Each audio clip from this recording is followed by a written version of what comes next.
दक्षिण आफ्रिका को 3-1 टी20 सीरीज हराइबा परे एबे टीम इंडिया परवर्ती मिशन हेउची न्यूजीलैंड को हराइबा। कारण एबे न्यूजीलैंड टीम भारत गस्तरे आसुची, जेउठारे भारत और न्यूजीलैंड मध्यरे 3टी ओडीआई एवं 5टी टी20 सहित 5टी मैच रो शानदार सीरीज देखा मिलिबो। एही वीडियो रे आपनकु इंडिया बनाम न्यूजीलैंड रो प्रथम ओडीआई मैच रो ए टू जेड समस्त डिटेल्स देखा मिलिबो, जेउठारे मु आपण मानकु कहिबी प्रथम ओडीआई मैच केउ तारिख रे केउठी एवं केतेबेले आरंभ हेबो। एहा सहित ओडीआई एवं टी20 सीरीज रो पूरा टाइम टेबल, समस्त मैच केउ वेन्यू रे खेला जिवो, हेड टू हेड कार पल्ला एपर्यंत भारी रहिछि एवं आपण टीवी रे केउ केउ चैनल रे ओ मोबाइल रे केउ आप रे लाइव देखि परिबे ओ मागणा रे किपरि देखिबे। कोन हेबो एही मैच रो भारत रो प्लेइंग 11, अर्थात फ्रेंड्स इंडिया बनाम न्यूजीलैंड प्रथम ओडीआई मैच रो ऑल डिटेल्स आपनकु एही वीडियो रे देखिबाकु मिलिजिवो। किंतु बंधुगण, जदि आपण मध्य विराट कोहली एवं रोहित शर्मा को एही सीरीज रे पुणी थरे परफॉर्मेंस करबाकू देखिबाकू चाहुचंती, तबे वीडियोटी को लाइक एवं चैनल को सब्सक्राइब कर दियंतु। तेणु चलंतु बंधुगण, सर्वप्रथम आमे कथा कहिबा दुई टीम मध्यरे हेड टू हेड मैच गुटिकर।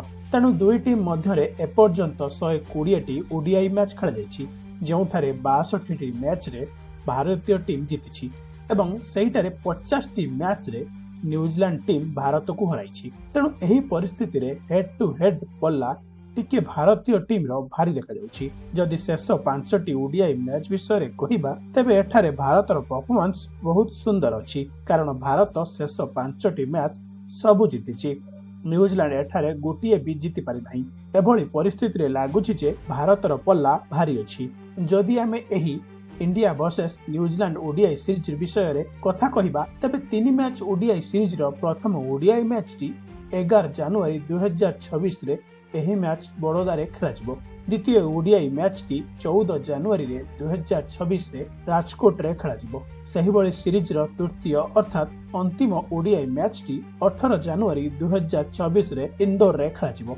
तबे एही मैच नै एक्साइटमेंट बहुत अधिक रहिछि, कारण टीम रे आमको बहुत बड़ बड़ परिवर्तन देखा मिलिबो। रोहित शर्मा, विराट कोहली पुणी मैदान को एंट्री करिवे।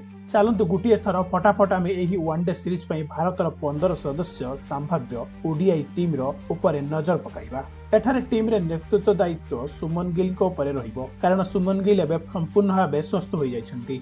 तेणु सुमन गिल एथर भारत अधिनायक संभाଳିबे, जी एक युव होइतिबा सत्वे निज बैटिंग एवं नेतृत्व कौशल रे समस्त को प्रभावित करछन्ती।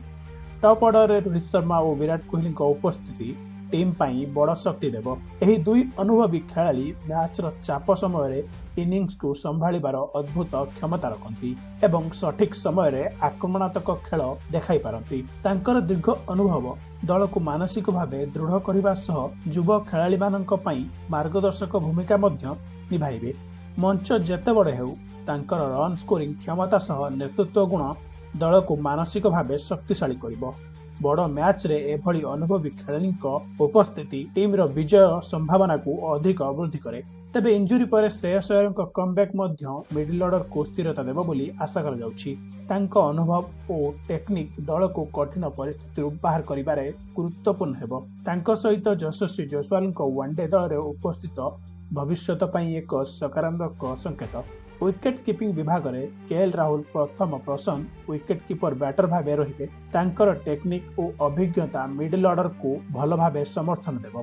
तबे ऋषभ पंत एठारे बैकअप विकेट कीपर भावे टीम सहित रहिबे, जहां टीम्स को आउ गंभीरता को प्रदान करिवे। ऑलराउंडर विभाग रे हार्दिक पांड्या वनडे फॉर्मेट रे कमबैक टीम पाई अत्यंत गुरुत्वपूर्ण हेबो। से बैट और बॉल दुहे रे मैच रो मुख पलटाई पारंती। तांका सहित रविंद्र जाडेजा, वाशिंगटन सुंदर थिबारु टीम रो मध्यम ऑर्डर एवं ऑलराउंडर बैलेंस अधिक शक्तिशाली हेबो। एही 3 ऑलराउंडर खेलाड़ी माने बैटिंग, बॉलिंग, फील्डिंग रे दल को समग्र समर्थन देवे। बोलिंग विभाग को देखिले जसप्रीत बुमराह कमबैक भारतीय आक्रमण को आहुरी शक्तिशाली करिबो। तेबे आफ्रिका विपक्ष रे से भली किछि प्रदर्शन करि पारिनथिले, किंतु पुणी देखिबाकू नजर पड़िबो जे किपरि ओडीआई सीरीज रे से किपरि परफॉर्मेंस करथि।